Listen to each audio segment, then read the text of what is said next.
and that's a good thing, especially for you Georgia Bulldog fans. But that helped me. That helped me a lot. I'm going to share one funny story, and then I'll open it up for questions. Everyone talks about starting, closing, and what was that like? Well, it was an incredible journey, and it's like driving a dragster to work. It's like going 150 miles an hour, that's closing, or, you know, being a closer, and driving your speed limit, hopefully, and taking your time to work, that's like being a starter. That's the drastic difference. But in this day and age of sports, especially in the tail end of my career, everybody had to have a song. And I didn't understand it. They came to me, public relations came to me and says, what's your song for this year? So when you come out, you got to play your song. I said, I don't know, play the accordion. Lawrence Welk is one of my I don't even know the words to one song. I don't have a song. You know, I knew if I played some hardcore Christian, they would temper that because they don't want to, you know, be way out there. So I said, let it be natural. When I come through the bullpen doors, I ain't thinking about a song. I'm thinking about getting 3 outs before they tie the game. So this goes on the first year, first few months. I don't think about anything. I don't notice anything. It's just the way I want it. My motive, when I came through that big door and I pushed that door open, this is what I thought was, John, you might give it up today. This game's not easy. Get on edge. It put me on edge. I was ready to go. It wasn't a defeated attitude. It was for me that I loved the pressure, I loved the moment, and I didn't want to get carried away with success. So one day I opened the door and I come jogging out in that little half jog because I didn't want to sprint like these new age guys because they're only kidding themselves. They're trying to catch their breath before they throw the first pitch. That ain't a good thing. So I jog out there and one day I'm jogging out there and Dancing Queen is playing over there. Man, I've got the CD. It isn't personal. But that's just not something you can get fired up to when you're walking out to the mountain. And it didn't mess with me. I had to cover my mouth, and I was laughing. And I could only imagine what the hitters were doing. Dancing Queen, this guy's coming out the Dancing Queen. Luckily, I got the save, okay? And then afterwards, they apologized immediately. They said, John, we didn't know there was a mix-up. You hit the wrong button. I said, you know what? I'm going to take care of that problem. I'm going to put somebody in charge of the song. Because really, that messed with me a little bit. And so I told the bullpen guys, well, a veteran guy, I said, guys, I want you to don't embarrass me. Pick a song that you think fits. I don't know what it is. And they said, we got your back.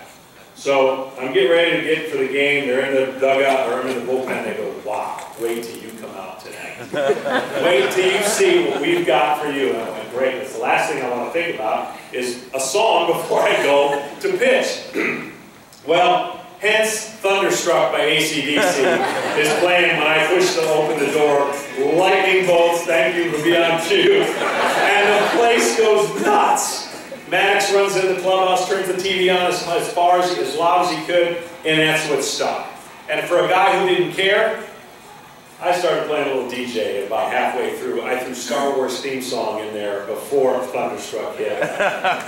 So I got caught up into it. I apologize. But that's my story of really, in a roundabout way, the conversion that I have, the life that I'm trying to live, the life that is hard to live, but without Christ, the peace that I have. And I can say this, through all my playing career and my days, I had tremendous peace. I could put my head on the pillow despite the cheating and all the things that were going on. I think I survived 3 different eras. I survived the juice bat, the juice ball, and the juice body.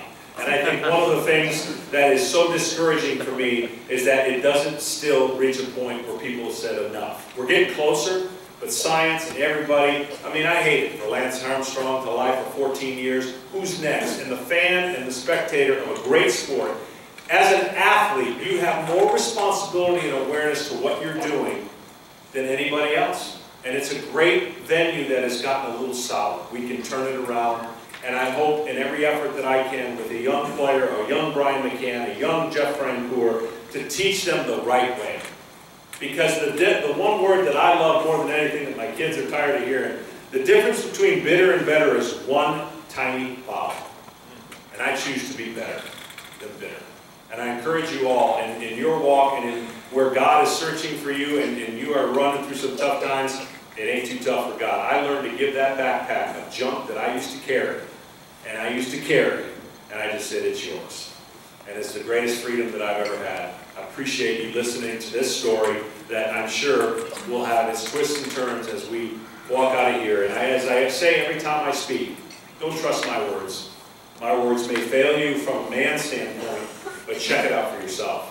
And if you check it out for yourself, that will not fail you, I guarantee it. Thank you, and I would love, if the time permits, if you would, just raise your hand, I'll call on you, use your gym voice, and I'll answer as many rapid questions as I can, and until they tell me, get off the mind. As a professional, who was your mentor as you were growing up? Who would you consider your mentor? As a professional, who was my mentor growing up? You know, one of the things as a kid, again, maybe it's because of the industry I grew up in, and I didn't really have a lot, I idolized everybody from the Detroit Tiger in. But I never put anybody so high that I looked at them as like, the one guy I did do that, Dale Murphy, was the guy that I just completely looked after and said, that guy, if I could be half the guy he is, I'm doing the right thing. Because this guy lived it on and off the game and off the field, and he was a treat. In a game of baseball, what happens, it goes like this. You're a young rookie, and if you get a bitter veteran, he's going to torture you, and more importantly, you're probably going to repeat that when you're given the mic or the baton. I had the pleasure of an Alan Trammell telling me things like, whatever I can do for you. I had the greatest upbringing in the big league life, and what did it do for me? It just, if I can return it and pay it forward, I certainly did. And so Dale Murphy was a huge part of my life, watching him as a superstar, and never changed. And to this day, I kind of light up when I see him because he's just a big kid that was given a great opportunity. Yes? John, the next season or chapter in your life, are you going to go into coaching or mentoring other young athletes? What's the next? You know, the next season or chapter in my life, you know, I used to have everything figured out. At the age of 7, I'm going to do this. Age of 40, I'm going to do this. Age of 50, whoop, senior tour. Well, I'm finding God's got different plans, and I'm going to try to be a little bit more obedient to Him. I never thought I'd start a school, never thought I'd write a book, never thought I'd be a broadcaster, never thought I'd make some bad decisions, never thought a friend would, you know, of 18 years turn bad on me and cost me millions of dollars. So reality is I'm going to be obedient to what you know, if I had a crystal ball, I kind of enjoy the broadcasting. I would love to see if the senior tour's out there to see if I've got what it takes. But I enjoy kids. I wish I could coach, but with 4 kids, 2 stepdaughters, 2 kids in college, you know, I've given up a lot of their lives, and it would be unfair to try and do that again. So, you know, I'm just ready for the next challenge and looking forward to the next opportunity. Building a school is no joke. I'm glad I didn't know the rules going in, because I never did it. You know, once they told me the rules. Yes, in the back. You know, we heard you talk about visualization, imagery, sticking with the process. Do you kind of tell these young kids how important the mental game is in baseball today? Yeah, you know, the mental game and all the things that the physical abilities you can't always teach. It's God-given, genetics sometimes. But the mental game is so much more evident than people will make it seem. And I think the one thing about being mentally tough, you got to be able to, again, if you're not afraid to fail and you learn from your failure, you can learn mentally how to be tougher. You know, I learned to stare. I mean, I'm not that guy. You know, I'm dumb and dumber. I'd rather just tell jokes. You know, I've read a lot of material for Foxworthy, but don't let that go anywhere. Mentally tough has got to be a trust in yourself and knowing that what you're doing and trusting the moment. You know, and when I became mentally tougher is when I really experienced the grace of Christ and the peace of Christ. Because really, when you understand that He has given you an opportunity to do something that I got to do for a long time, I never feared the moment. I was never afraid of the moment, and I embraced it. And you know, I wish there was a simple answer that could fix all the different deals that kids have got going on. But you know, intimately, everyone deals with something. I call it in my book, it's the monster within. My monster wants to get out and go for everything.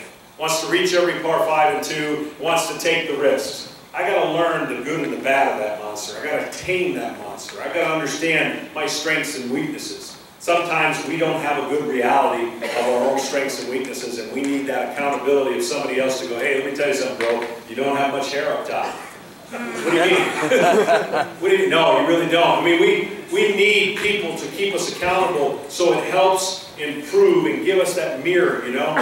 Check out the mirror a little bit. And so mentally, we get some advice and we can get some counseling, and that's all well and good, and that's fine, and it helps. But I think individually, you got to trust it. You are in the moment. You want to be in the moment. And if nothing else, fake it. I learned to fake it pretty good on the mountain. I knew I didn't have my stuff, but if that hitter knew I didn't have my stuff, I was in trouble. And I learned to use that edge in a way that, you know, got me by a lot. Yes? Who was the toughest hitter you faced in line? Toughest hitter I ever faced by far is Tony Gwynn. Tony Gwynn hit well over 500. It wasn't like 4 for 8. It was 38 for 60 something or some crazy number. And I learned too late in my career that all I had to do was throw it down the middle and I got him out. Seems stupid, doesn't it? Well, that's what happened. Any ball I threw in or out, he went with the pitch, and that's what made him so great. That's why he's a Hall of Famer, and he just never struck out. And it was just difficult to get a guy out like that. Barry Bonds has the most home runs off me, 8, but I got him when the time counted. So we had a great relationship. I think Barry Bonds is a Hall of Fame before he did all the stuff he's accused of, but the reality is, the writers have spoken, it's going to take a long time for those guys to get in. Arrogance and pride does not work, and will eventually whip your butt, and so hopefully that will be a lesson that a lot of people will learn. Yes? When you're running out to the mound and you tell yourself that you're not going to lose this game, is it the internal motivation saying that I'm not going to let John Smoltz down and I'm going to do my best, or is it those thousands of people in the stands of the cheer your name that make you more, or is there a difference? Well, when I run out to the mound and I say something like, I'm not going to lose the game, what was my motivation? Well, it used to be the fans. It used to be scared to death to try to, not to do bad. That was the mindset. The old mindset was I was pitching to please. If this room had 99% of the right things said about me and 1%, kind of like the lost sheep, I went after that 1% in a weird way to say, let me tell you why you're wrong. And what reality is, when I started performing for God, performing for Christ, it all changed. Because my uniform came off, and it does come off one day. You're not going to wear it forever. Who I am as a man, a father, a pet owner, they don't really care. They really don't care what your statistics are. And so it did not define me anymore as a player. It used to define me. I was never obsessed by the Hall of Fame. I still am not today. The Hall of Fame I want to get into, I've entered. And that's the reality of where we're at. I want to get in that Hall of Fame. Thank God He gave me a way and an avenue to do it. Everything else is icing on the cake here on earth, but it all passes. So for me, performance, I was a performance-driven kid. It kept me from getting, in trouble.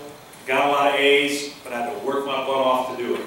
And now the freedom of knowing that I'm going to sin, I'm going to fail, He's washed it away, I come to Him, and that is the greatest freedom. That is hard to explain in a short sentence and a short moment with a player.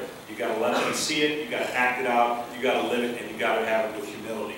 Because arrogance and pride, like I said, God don't have any room for that. Yes, in the back.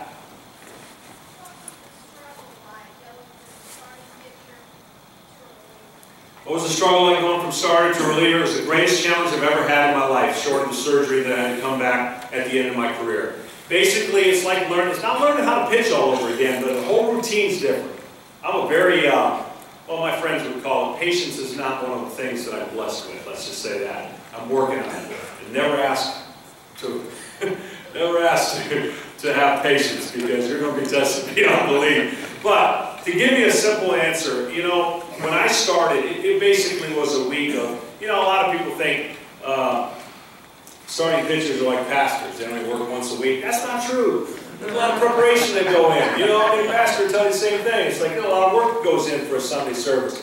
But as a starter, you train. I like structure. I like knowing things are going to happen. It's unstructured as a closer. You have no idea if you come to the park if you're going to pitch or not. You have no idea how the game's going to come, the ebb and flow, and how up and down. I got too carried away in the beginning with that. My first season as a closer, you can't see it, I got the worst thumb in the history of baseball. I had thumb surgeries, about 6 of them. I had to cut my nail in half. I had to learn how to throw a baseball completely different my first year as a closer. I got booed. I gave up 8 runs in 2/3 of an inning the first night out in Turner Field as a full-time closer. All my buddies said, wait, well, you got 50 more scoreless innings, you'll get your ERA into 3s. I said, thanks for that. But the reality is I was struggling. I only had 6 innings in spring training. I was trying to fake it.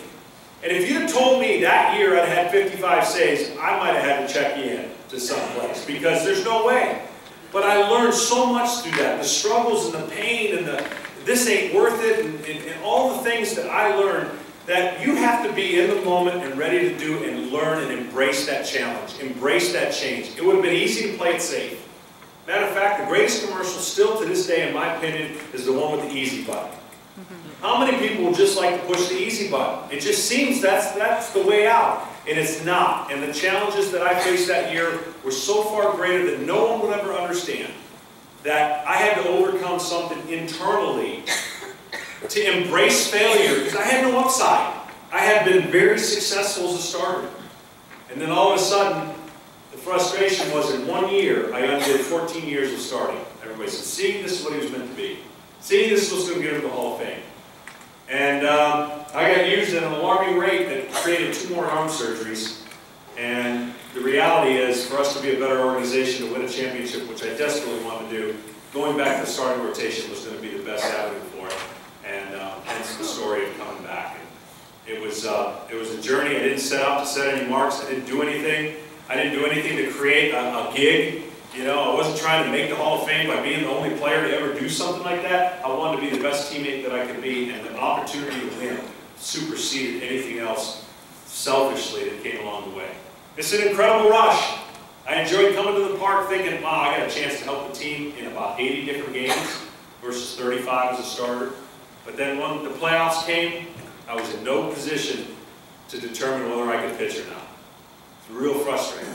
Sit in that bullpen, wait. Never really got a chance to pitch too many significant games in the playoffs.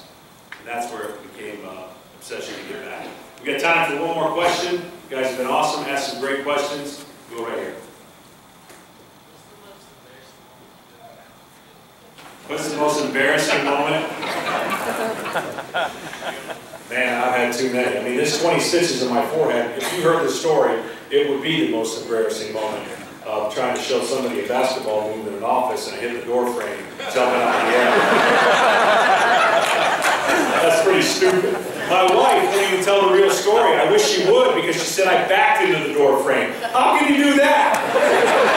I told her I hit my forehead. How do you back into it? She goes, your story's dumb. I don't even believe that. That's what I did. I'm a kid at heart, and I was showing this move that can't be stopped once.